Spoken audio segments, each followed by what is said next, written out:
They looked like the perfect couple, young, attractive, and deeply in love. But behind closed doors, their relationship was built on something far more sinister: manipulation, violence, and murder. A beautiful bride, a charismatic husband, a life of luxury, and a trail of blood that led police to one of the most disturbing crime sprees in Canadian history. Paul Bernardo, the charming, yet sadistic predator known as the Scarborough Rapist. Karla Homolka, the devoted wife, or was she the mastermind hiding in plain sight? Together, they would commit crimes so shocking, they would haunt Canada for decades. But the most disturbing part? One of them would walk away, almost completely free. How did Karla strike a deal with the devil and escape justice? And just how deep did their darkness go? Welcome to InsightWave, the channel that delves into both solved and unsolved cases from around the world. If you haven't already, please take a moment to like and subscribe to stay up to date with the latest crime stories delivered straight to your inbox.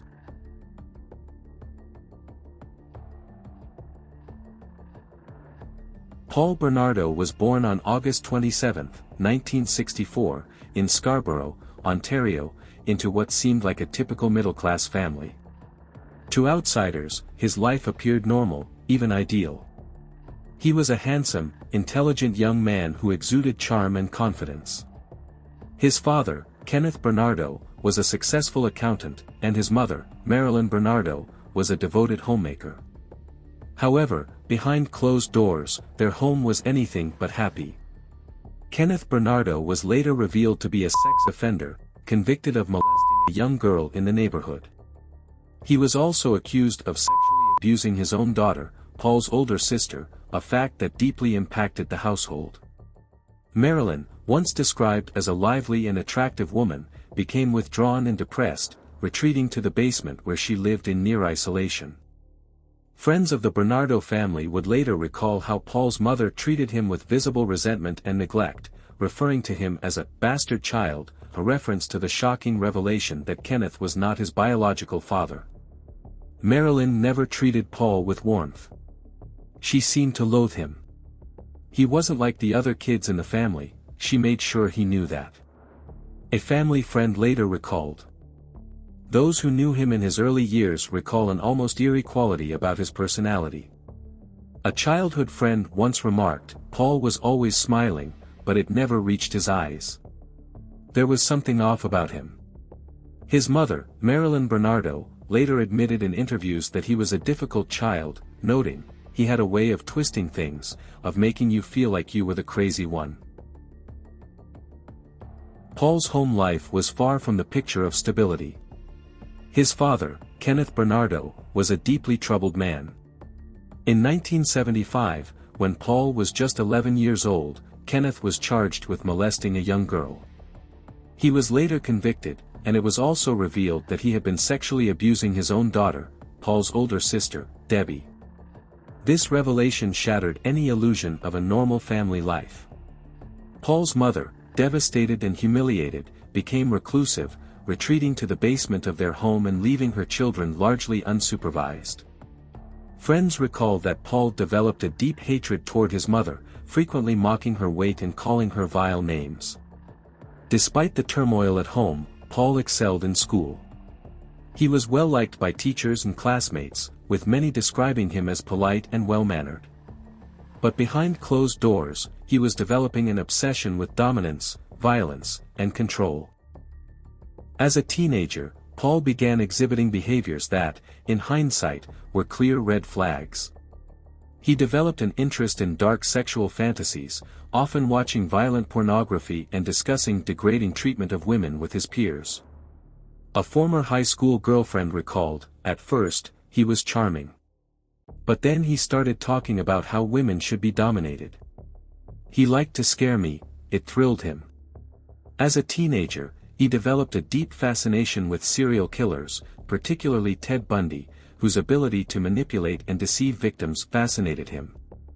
By the time he reached high school, friends noticed his degrading attitude toward women.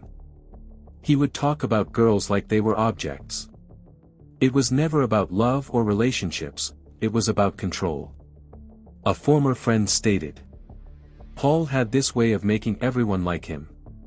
But there was something cold about him, like he was always playing a role. Paul's obsession with control soon escalated to disturbing acts of cruelty. He was known for being manipulative, capable of lying without remorse, and reveling in the humiliation of others. Friends reported that he enjoyed shoplifting and setting small fires, early indicators of antisocial behavior. By the time he reached college at the University of Toronto, Paul had perfected his facade. He presented himself as a successful businessman in the making, charismatic and ambitious. But behind the scenes, his hunger for violence was growing. He started videotaping his sexual encounters without consent and became known for humiliating his partners. His former girlfriend Jennifer Thompson would later recall how he pressured her into degrading acts, often threatening violence when she refused. "I knew something was wrong with him. He enjoyed hurting me. He got pleasure out of seeing me afraid." Jennifer Thompson, ex-girlfriend. He also began committing increasingly aggressive sexual assaults, targeting young women near his home in Scarborough. His descent into darkness had begun, and soon, he would become known as one of Canada's most notorious predators. By the late 1980s, Paul Bernardo's violent fantasies began to escalate. Having already displayed disturbing behaviors in his youth, Bernardo's predatory instincts now took shape, marking the beginning of a series of brutal crimes that would remain unsolved for years. Between 1987 and 1990, Bernardo would go on to terrorize the women of Scarborough, Ontario, and earn the chilling moniker, the Scarborough Rapist. The first known attack occurred in 1987. A young woman was assaulted in the area of Scarborough, a quiet suburban neighborhood of Toronto. The victim, like many others to follow, was abducted in the middle of the night and brutally raped by an unknown assailant. Police were left with few clues, and the case quickly went cold. However, the attack would prove to be the start of a terrifying pattern. As the months passed, the attacks became more frequent and increasingly violent. The Scarborough Rapist, later identified as Paul Bernardo, began targeting young women in the same general area. His victims were typically teenagers or young women in their early 20s, often abducted as they walked alone at night. Each attack followed a similar pattern: the victims were held for hours, raped, and then released. The brutality of these assaults was evident. Bernardo's method of striking in the dead of night, his use of knives and other weapons to control his victims, and his ability to strike fear in the community marked him as a skilled predator. Yet, he remained elusive, and law enforcement struggled to find any solid leads. Despite the growing number of attacks, law enforcement was slow to make connections between the incidents. Each case was treated as an isolated event, and the investigation lacked coordination. The police overlooked crucial evidence that could have tied the attacks together, including witness descriptions and the similarities in the modus operandi. A key failure was the failure to connect the rapes through DNA evidence. The police had collected DNA samples from some of the victims, but they did not have the technology or resources at the time to match these samples to a single suspect. This oversight delayed the identification of Bernardo, allowing him to continue his reign of terror. By 1990, Bernardo's violence had escalated beyond sexual assault. The attacks began to show signs of sadistic intent, and police started to suspect they were dealing with a serial rapist. However, even as the rapes increased in brutality, there were still no definitive links between them.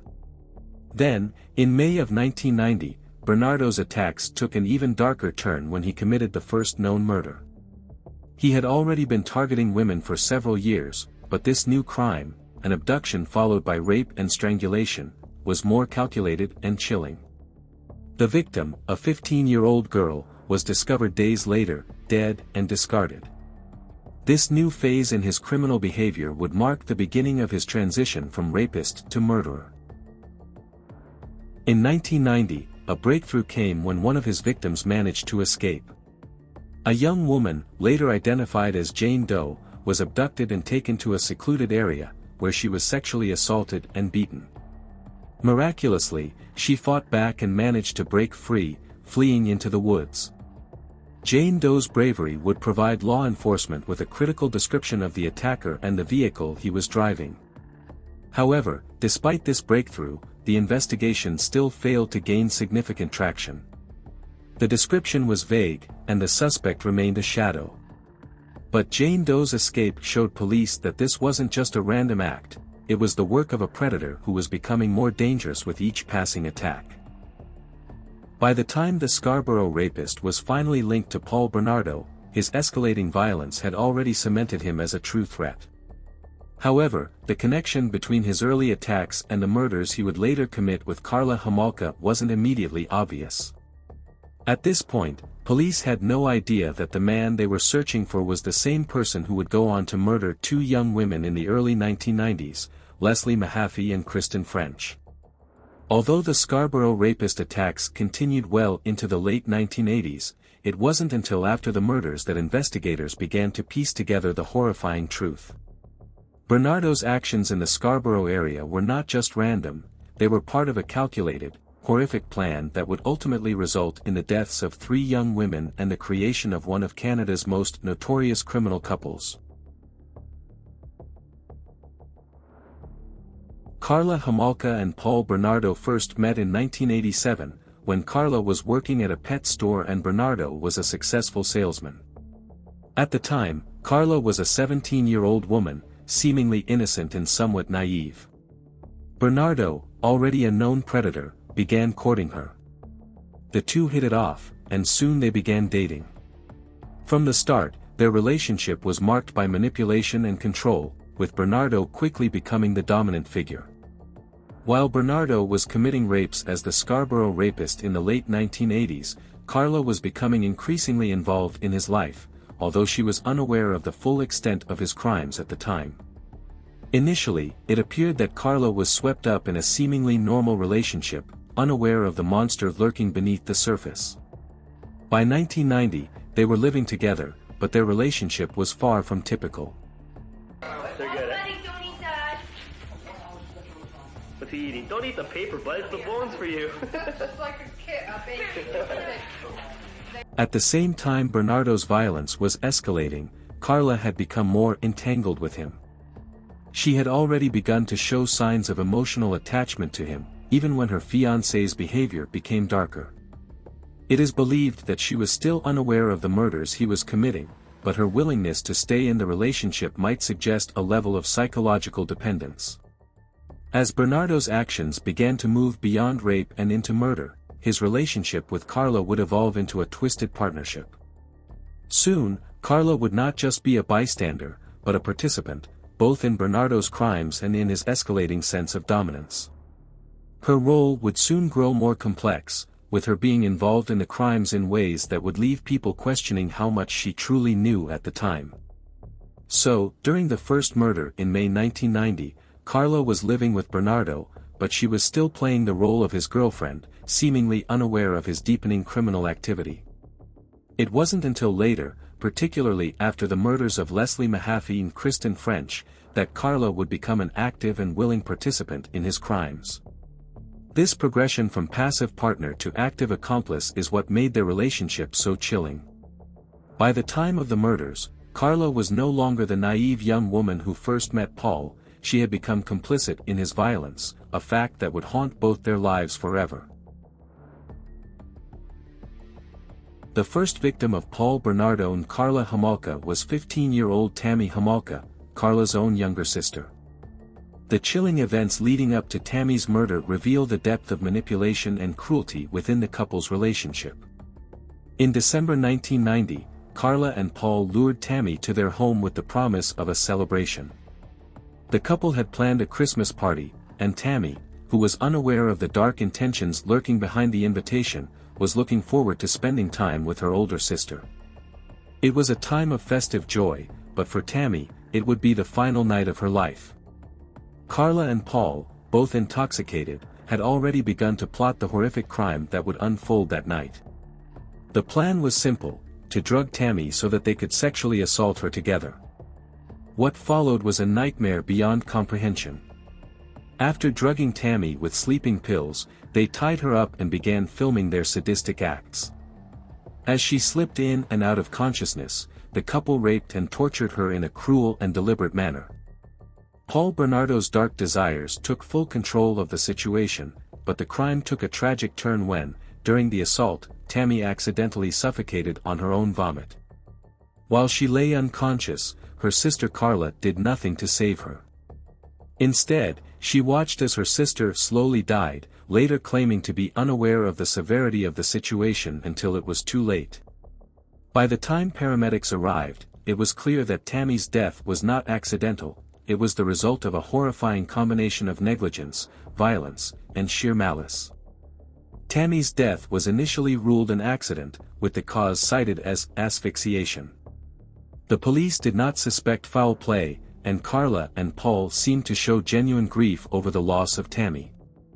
But this tragic death marked the first victim of what would become a much larger and more gruesome pattern of murder.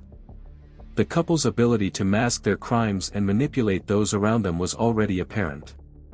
Karla went on to publicly mourn the loss of her sister, presenting herself as a grieving sibling. But behind the scenes, the couple was already planning their next victim.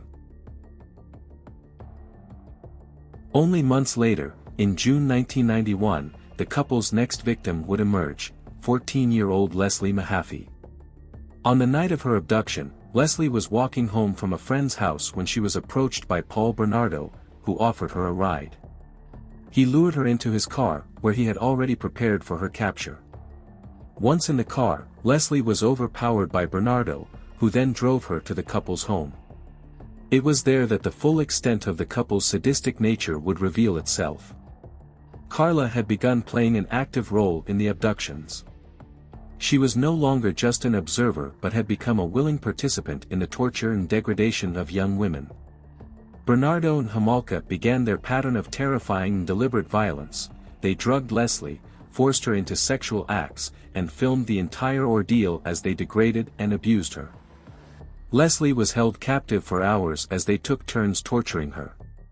The couple's cruelty had reached new heights, pushing their victim to unimaginable fear and pain. In a sickening twist, Paul and Karla recorded their actions, documenting the horrors they inflicted upon Leslie. Ultimately, Leslie was strangled to death by Paul Bernardo. But the nightmare didn't end there. The couple then dismembered her body and dumped it in a nearby lake, where it was discovered weeks later. The level of depravity displayed in Leslie's murder was a chilling foreshadowing of the horrors still to come. In April 1992, Kristen French, a 15-year-old high school student, would become the couple's final victim. Like Leslie, Kristen was abducted while walking home from school.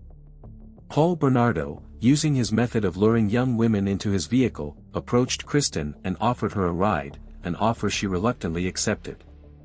Once inside the car, Kristen was immediately overpowered and driven to the couple's home. By this time, Karla had become fully complicit in the crimes. She played a pivotal role in the kidnapping, abuse, and murder of Kristen French, and the depravity of the couple had reached its apex. Kristen, like the others, was drugged, raped, and tortured.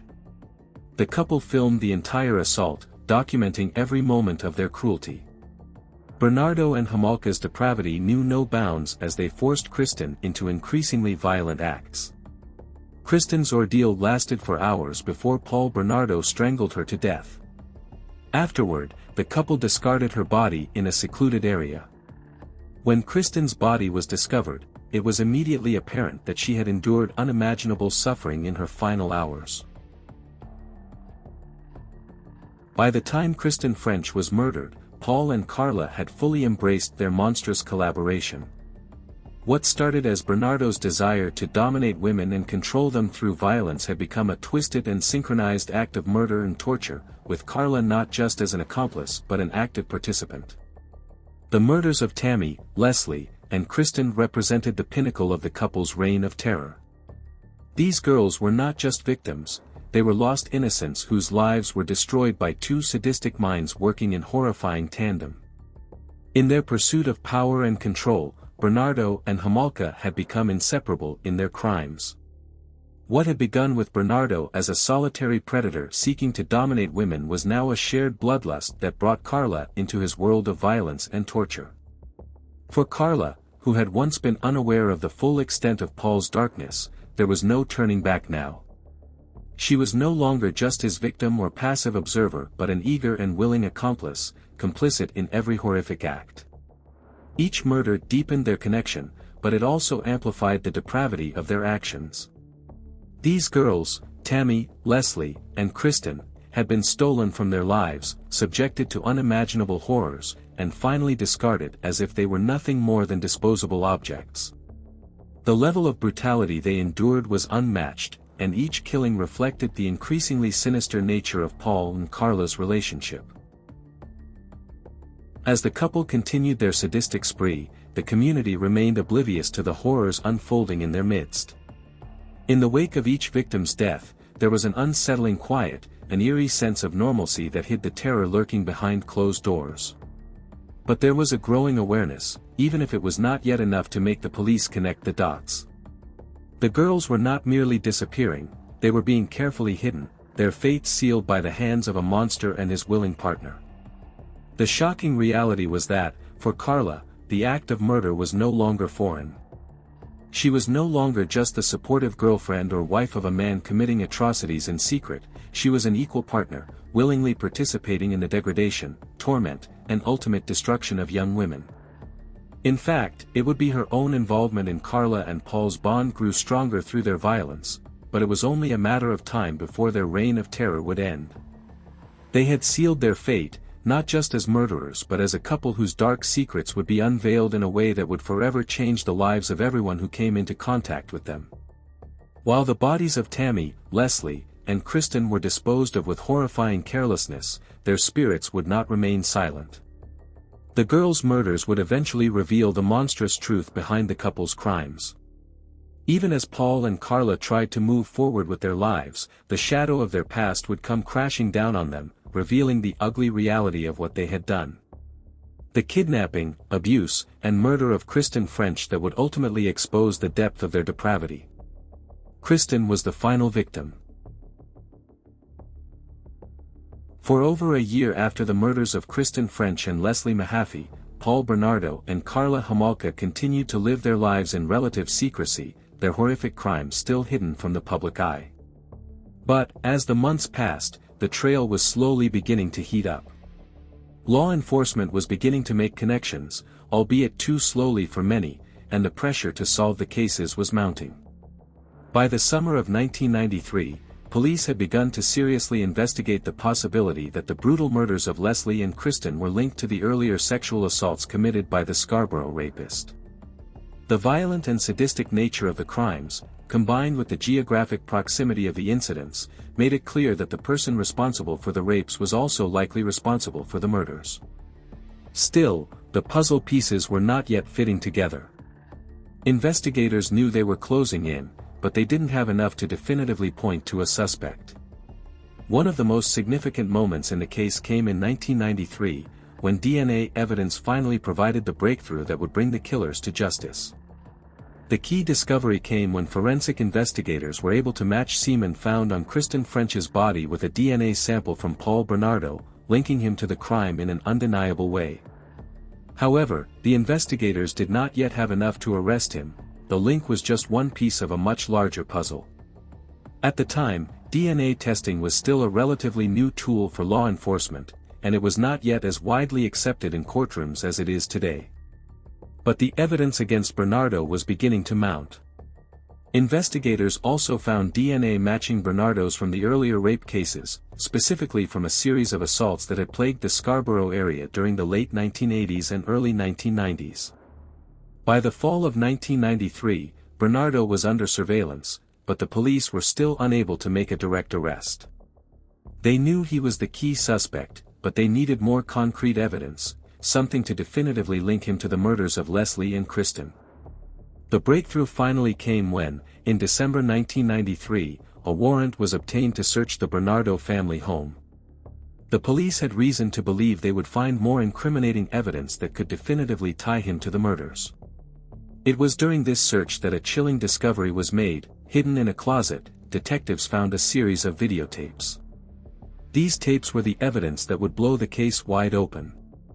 They showed Karla Homolka and Paul Bernardo's sadistic abuse, torture, and murder of their victims. These tapes were the smoking gun. The footage exposed the horrifying truth. Karla, who had initially presented herself as a victim of her fiancé's violent tendencies, was actively participating in the murders. The tapes not only revealed the depth of the couple's depravity but also provided irrefutable proof that Karla had lied about her involvement in the murders. She had been an active participant in the abductions, rapes, and killings of Tammy, Leslie, and Kristen. In February 1994, Paul Bernardo was arrested. The public, already terrified by the string of violent crimes in the area, was shaken to its core by the arrest of the man who had long been suspected of being the Scarborough Rapist.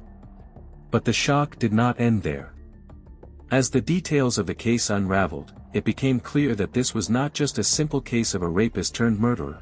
This was the story of a couple whose sadistic bond had led them to commit atrocities beyond belief. Karla Homolka, who had initially seemed like an innocent bystander, was now implicated in the murders. Her role in the crimes was undeniable, and her lies to the police and the public began to unravel. The footage from the tapes showed her active involvement in the torture and murder of the girls, a stark contrast to her previous claims that she was a victim of Paul's abuse. The arrest of Paul Bernardo and the shocking revelations about Karla Homolka ignited a media frenzy. The public was horrified as the details of the crimes were slowly revealed. The notion that two people, especially a woman, could be so deeply involved in such heinous acts was beyond comprehension for many.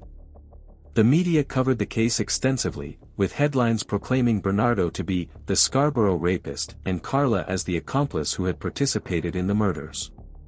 The case dominated the news for weeks, and as more details came out, it seemed that the public's fear and disbelief only grew. The discovery of the videotapes showing Karla and Paul's sadistic acts further fueled the media's interest. Every new revelation felt like another nail in the coffin for Karla's defense, and public outrage grew over her role in the killings. Karla, who had once been portrayed as a victim, was now seen as an equal participant in the crimes. Stashed in the ceiling of the garage and handcuffs found inside the house. Police scoured the floors and walls of the home for blood or fingerprints of the slain teens, but all those tests were inconclusive. We also learned tonight Karla Homolka's been moved to the Metro West Detention Center, preparing to take the stand next Monday, and meeting with Crown lawyers as recently as last night. February 17, 1993, a suspect was arrested in the murders of the teenage girls. That suspect was the accused, Paul Bernardo. Within days, identification officers moved in on the Bernardo home. They videotaped and photographed every room, every piece of furniture, anything they saw as possible evidence in this case. Kershaw testified that during the search of the garage, a 6-inch knife fell from the... As the case progressed, public opinion on Karla's role in the crimes became more polarized. Her plea deal, which allowed her to serve a reduced sentence in exchange for testifying against Paul Bernardo, sparked outrage. Many felt that Karla's involvement was downplayed to protect her from the full consequences of her actions.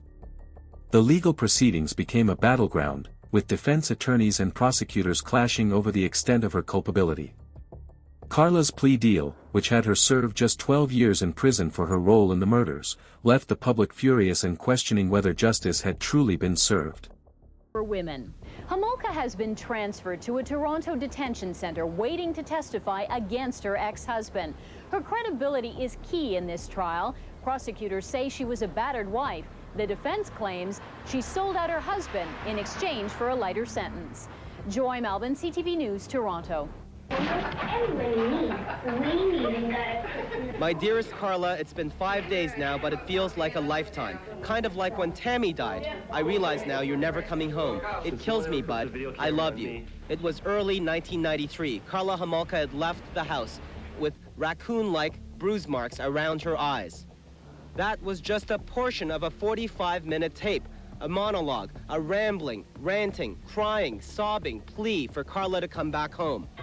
I'm holding your wedding picture looking at you. You're so beautiful. I let you down. I'm sorry, Kar. I just tried too hard. I tried to be too macho, too domineering. I thought these were the qualities you need to be successful. I wish I made love to you staring at your face. I wish we had a kid. I smashed the flashlight over your head. It hurts a lot. I'm sorry. I didn't know. I'm not that bad of a guy. And then he says, you put me in jail, pal, and I'd still love you. But earlier, he also says, united we stand, divided we fall. You gotta keep standing, okay? Well, Meanwhile, Paul Bernardo's trial began in 1995, and the world watched as the full scope of his violent acts became clear.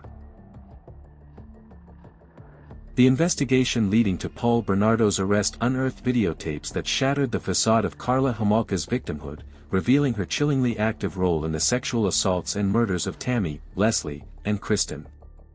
These tapes depicted her sadistic behavior, her apparent enjoyment of the victim's suffering, and her complicity in planning, executing, and concealing the crimes. The tape's horrifying content ignited public and media outrage, contradicting her defense of coercion. They revealed her active, even gleeful, participation, sparking a national debate regarding the justice of her plea deal, specifically her 12-year sentence. Public shock and disgust stemmed from her apparent callousness, fueling questions about whether the legal system had failed.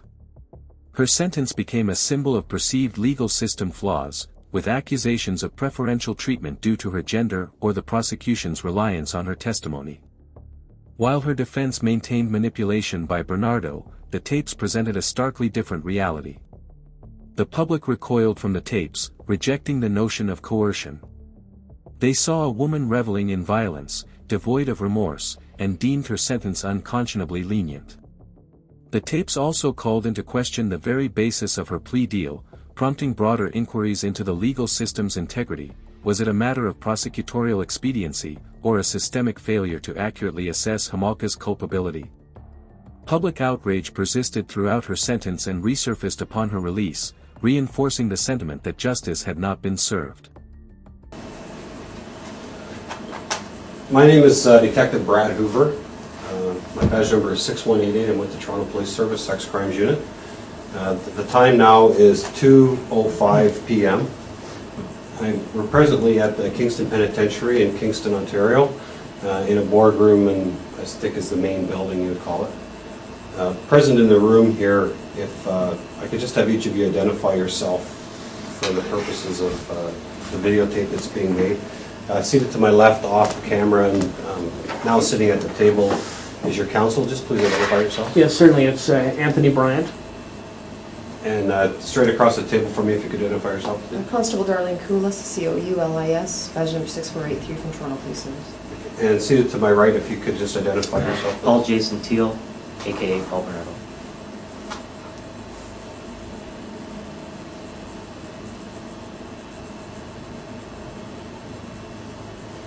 And again, my name is Brad Hoover, and today is June the 7th, 2007.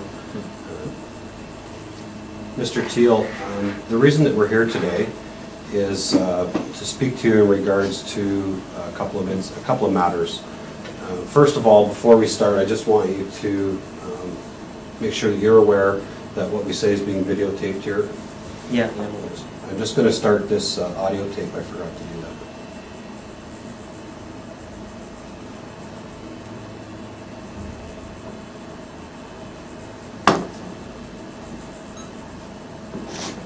I just started this audio tape here. We started the interview at 2:05 p.m. My name is Detective Brad Hoover. Paul, you're not presently being given a caution or anything, and I want you to understand that what you're saying to us today is voluntary. It means if you don't want to talk to us, you don't have to. Your counsel is present, and if you need to speak to him, you certainly can. But I just want to make sure that you understand that what you're saying here is voluntary, and that we're interviewing you as a potential witness. Do you understand that? Yeah. Just a little bit of background about the first time we met back last year in April of 2006. That was in regards to a letter that you had sent through the Attorney General's office. It filtered down to my office in regards to some admissions that you made about some sexual assaults that you had committed. I'm here to tell you that I have concluded that investigation, and that there have been 2 offenses that I have been able to identify, and with the information that you provided to me at that time, was able to conclude those matters as having been committed by yourself. So for that, I thank you for that information. And sorry, you've identified the offense? No, I've identified the offense that you were talking about, and based on that information, I was able to conclude those cases that actually provided enough information that I was satisfied that you were the person that committed those offenses. Okay, now what about, does that make sense? Does that make sense? What about ones that you thought that I came forward with and maybe thought that I didn't do it? Was there any of those? There was none that I thought that you didn't do. There was some that I didn't have enough information to either identify the offense because you were unable to provide enough details at that time, or they may not have ever been reported to the police. As you said when we spoke, some of them were, we'll call them minor type offenses, but no, I understand. Offenses that may not have been reported to the police. Okay, problem. I turned on the TV, I waited for Peel Regional to come by. September rolls around, they make a public announcement, it's written on my file here that that I lied to police and I did not commit the crimes that I said I committed on the offenses in Peel Region. Okay. Big problem. I have spoken to Peel Region, yeah. And they have told me that they don't have enough information at this point to identify anything that you've, the letter that was sent to the police, or through to the police, wasn't specific enough to identify any offenses. Now that's something that we can talk about sort of following this interview, and if you want to get into that, we can talk about that. Well, I've been sitting with this for years, and it's written on my file, and it makes me seem like, oh, he's just this crazy. You guys love doing that. I'm this crazy psychopathic liar. Why was that statement issued? Why didn't they come in and talk to me if they didn't have enough information? We were waiting on that tape. You can play that tape back. I asked you guys, is Peel Regional going to come in? I sat there month after month after month. No one came. I turned on the TV in September.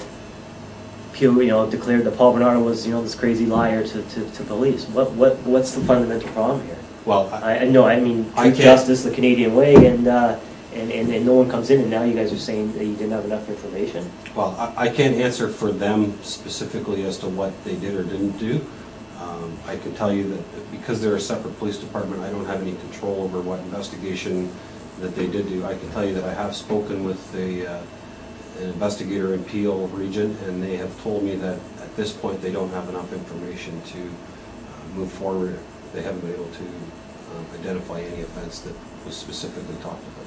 That statement you're giving me is much different than the public statement they said, which said I was a liar. Okay, well, I don't. There's night and day, and they didn't come in. If they didn't have enough information, why don't you come in and get the information? Absolutely. I mean, either I'm lying or I'm not lying. And this goes to the crux of this argument. Either I'm a liar to you, I'm going to lie to you right now about everything, like I did to Peel Regional, according to their story, or I'm not. And, I'm not going to sit here and come voluntarily and have people come. You guys ban me from the press. You roll your stories over and constantly say that I'm a liar. I'm a liar. I made mistakes 17 years ago. Okay, fine, I did. But now we're talking about today, and you're not going to roll forward that I'm some psychopathic liar sitting in jail claiming other people's responsibilities for other crimes. This is a total cross-examination point. You want to start this thing? Locklear's going to grab a hold of it and say, well, he lied about other crimes.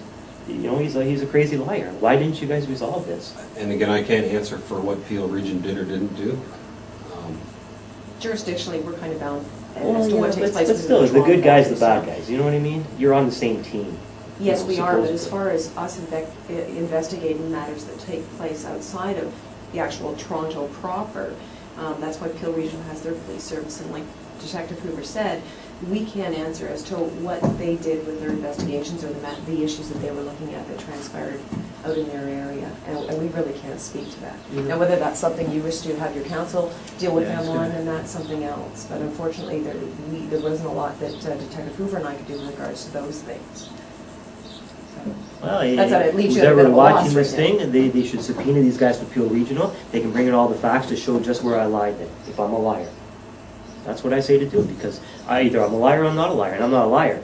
But you guys are trying to paint me as one. The public, according to the public, they turned on the TV in September of last year, and I was this crazy liar.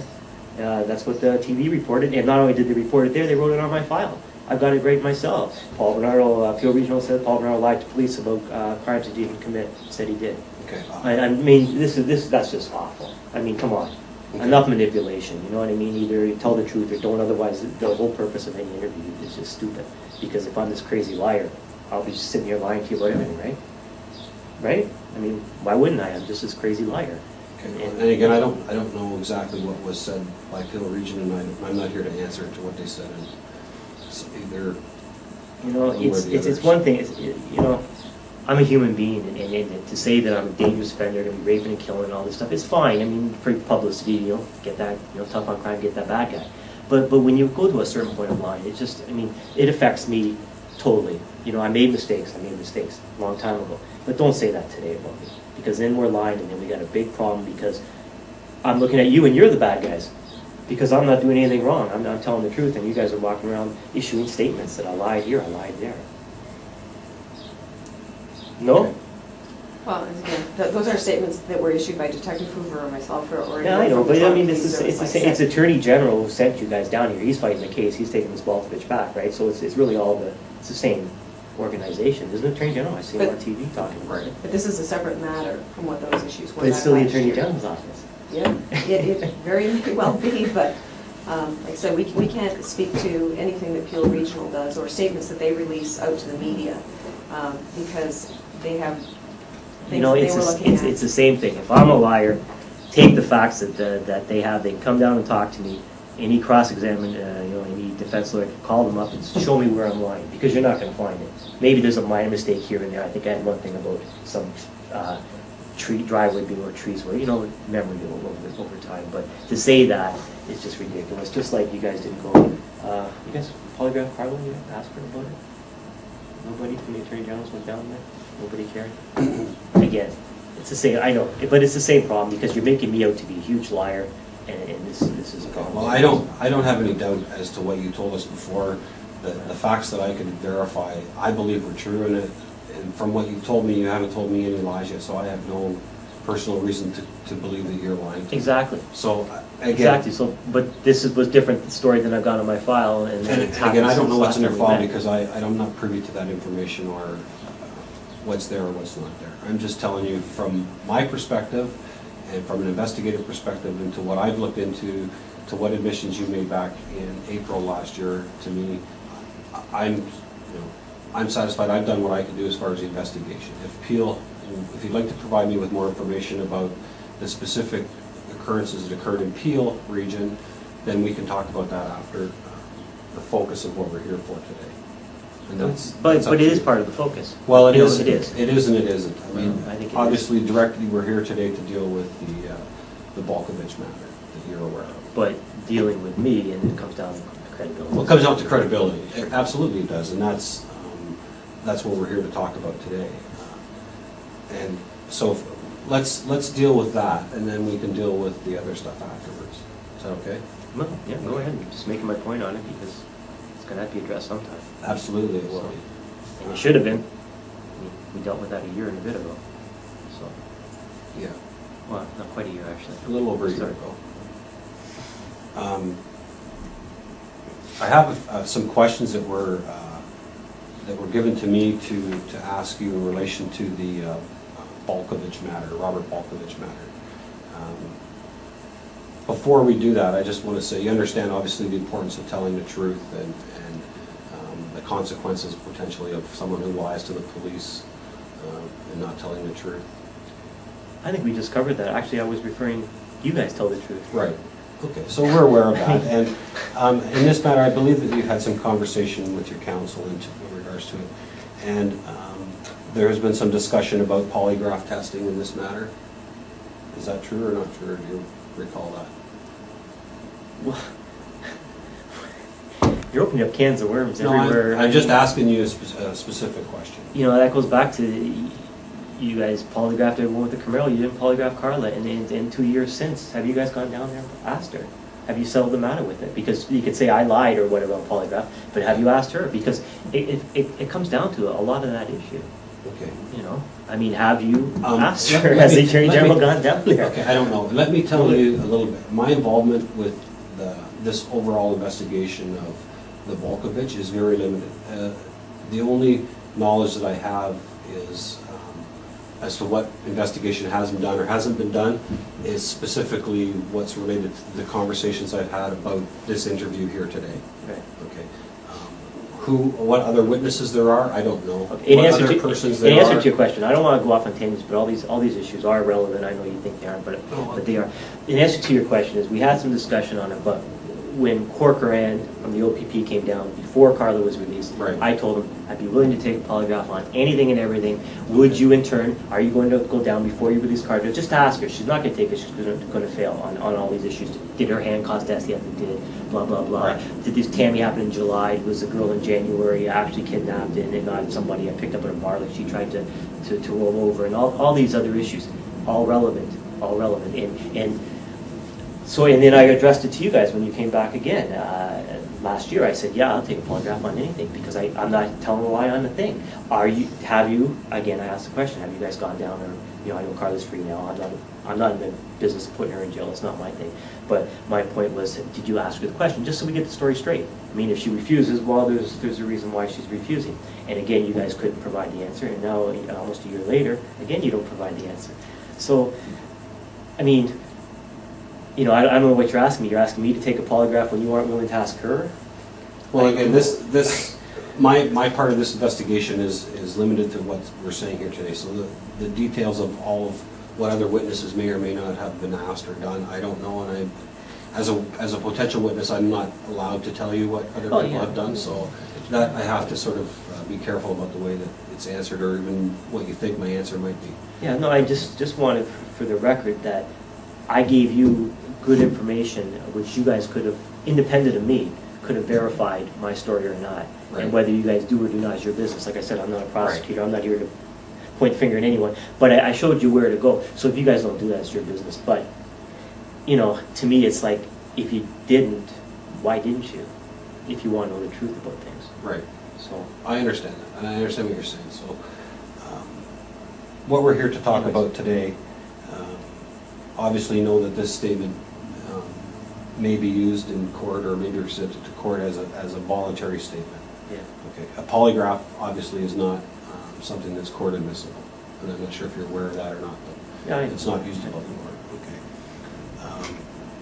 So the crust of what we're here to talk about is that it has been suggested that in the continuing case of the disappearance of Elizabeth Bain and the charge of murder against Robert Volkovich, that you are the alternative suspect, or an alternative suspect.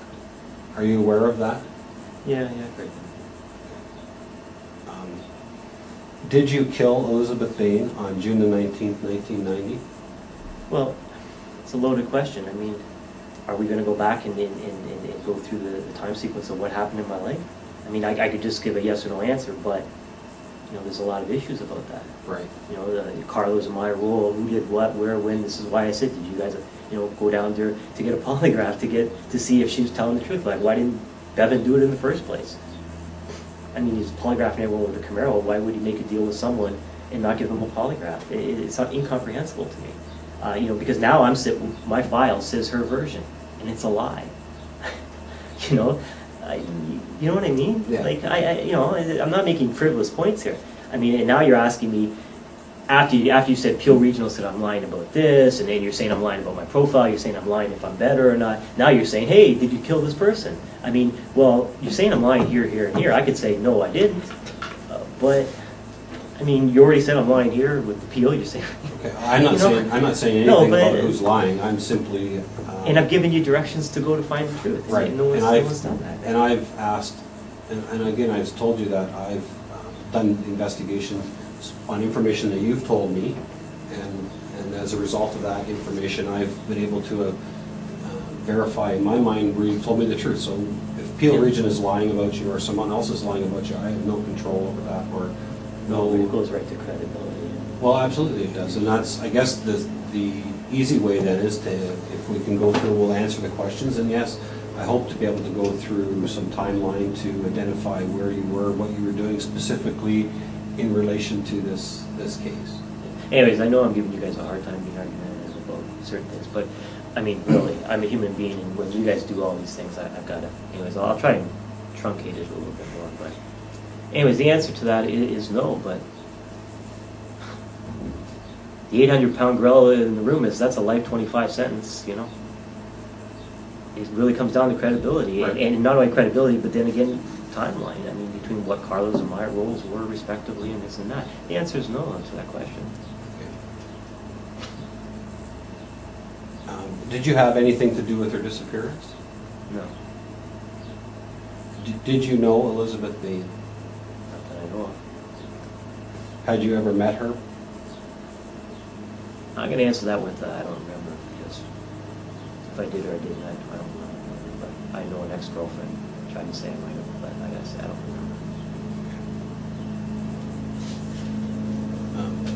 You obviously are aware of her disappearance. Sort of. Do you recall when you became aware of this? Best I can recollect is after I was in jail. Didn't follow me as much.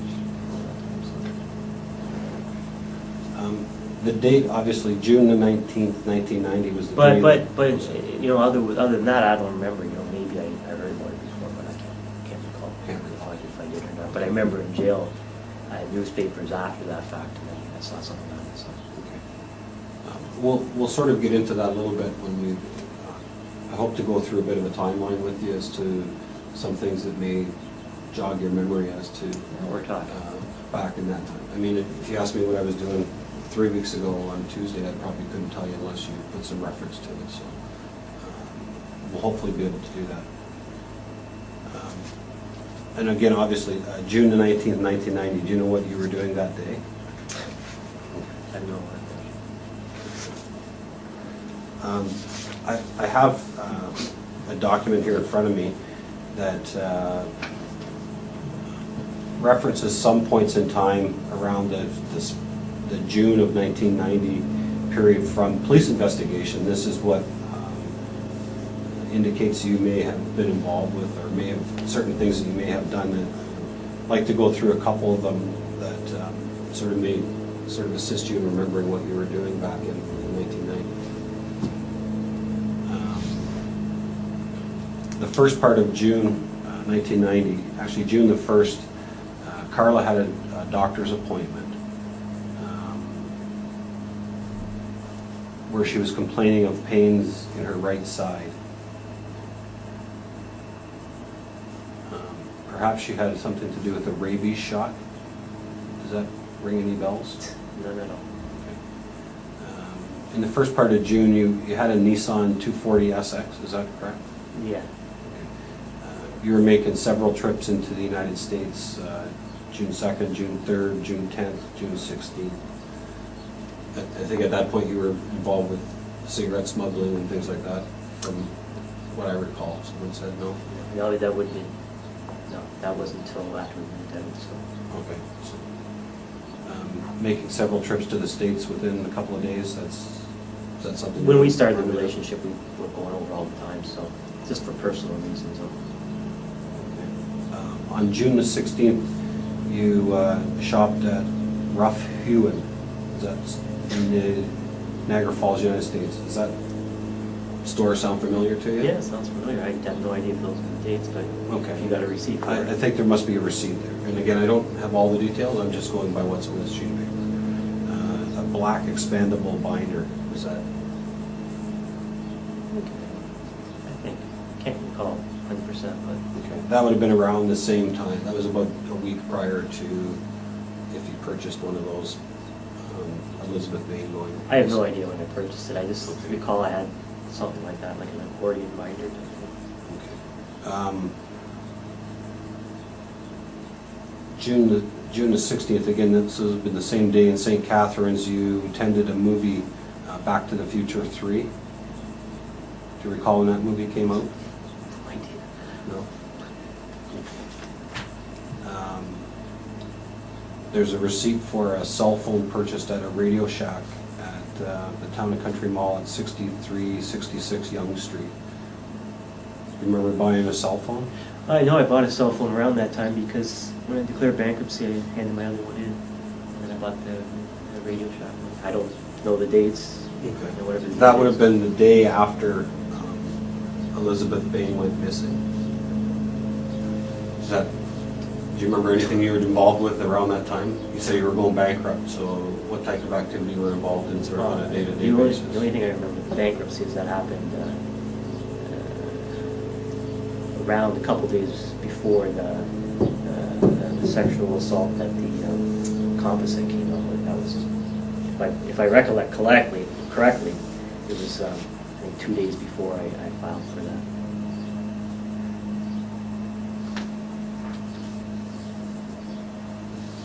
But I couldn't even tell you that date. I just know it was sometime in. What date did you say that was? June June the 16th of 1990. When was that sexual assault? The one with the Complicity? Was it 24th, 20th? What date did you guys have?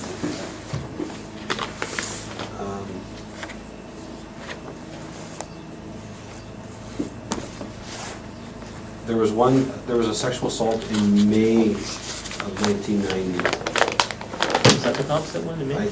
I'm thinking that it is, but it doesn't say that specifically here. But shortly after that, my timeline's off. I don't know.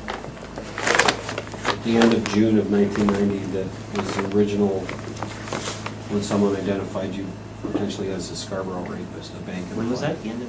That was June the 28th of 1990.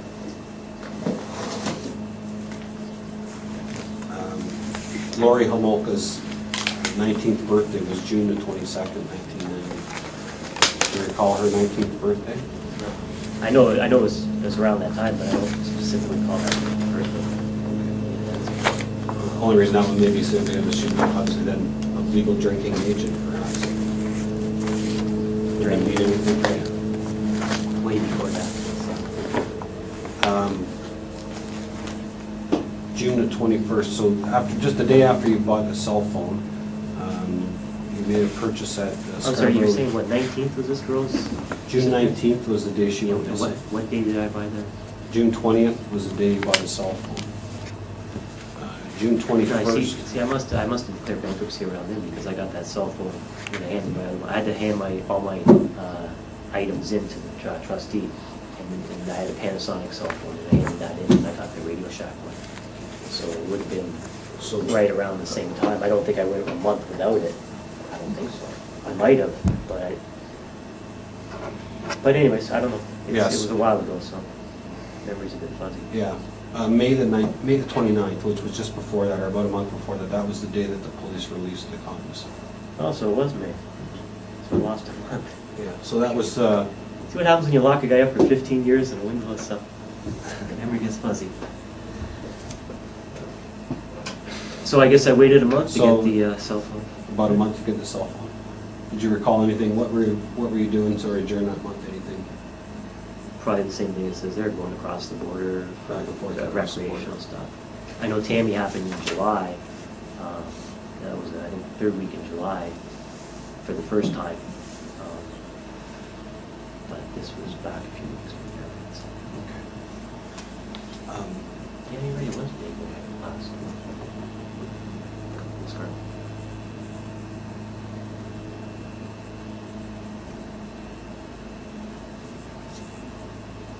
Okay, so just prior to Tammy's birthday, there was some shopping at a Canadian Tire store on Shepherd Avenue. Lori's birthday. Or sorry, Lori's birthday.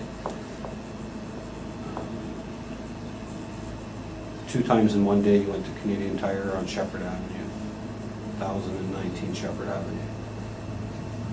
Does that normally shop at Canadian Tire stores? Back then, that time. That's before all these Supercenter, Walmarts and stuff came in.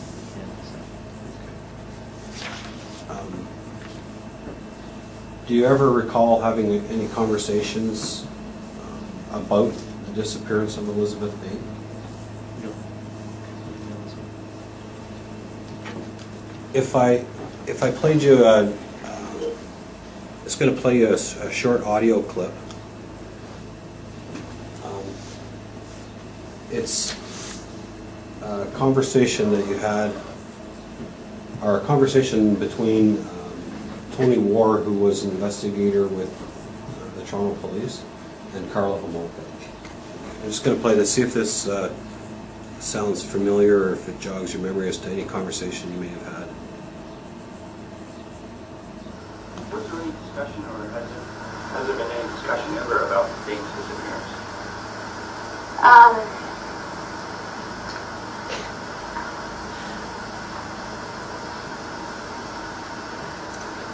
think the only thing that he ever said about her was that her boyfriend did it, or something like that. But there wasn't any real extensive discussion. But he talked about like all of the women that were disappearing.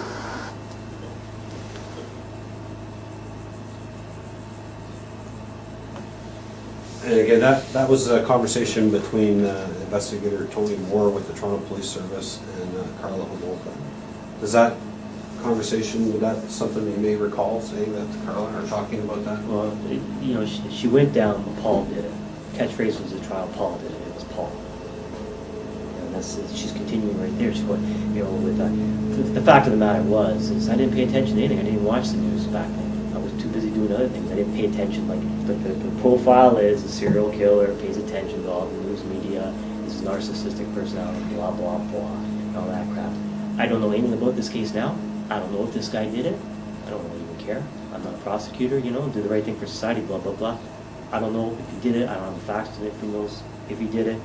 And I certainly didn't have that thing. So to say that, for me to make, she's alleging that I made a statement, the boyfriend did it. Well, you know, some cases I have followed because I am in jail and I have nothing else to do but watch TV. But I weigh the facts, you know, I take, you know, like, did OJ do it, for example? You know, right. you weigh the facts about, you know, whether he did or not, he got off. So, I mean, that's a lot. But I would have had to weigh the facts. I don't know the facts in the circumstances, so there's no way I can make a statement such as that. How could I say he did it if I don't know the facts of the case? So, no, she's incorrect in her statement. And it may depend on when that conversation took place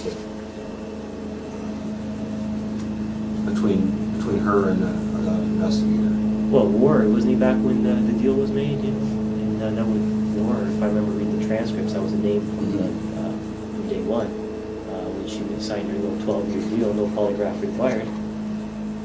Hey, I'm giving you the truth there. You guys can prove me wrong. Go down there, ask her. You'll get a no. I keep telling you, no one does it. But I don't know why. But you know, so that sounds like a conversation. But that's what you do. You want to blame it all on the other person. You know, you're going to paint that scenario. You know, it's like psychopath scenario. Do you know Robert Volkovich? Just seen him on the odd time flashed on TV or whatever. Like I said, I purposely avoided this case. Right. I don't like this shit in my mind. You know what I mean? You know, anything to do.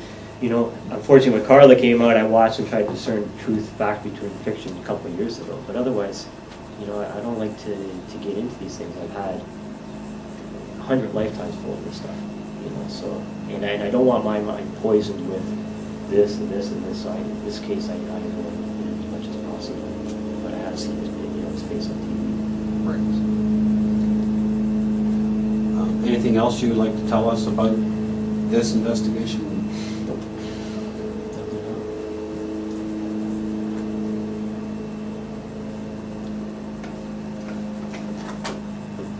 Okay, the time now is 2:35, and we'll conclude this portion of our interview.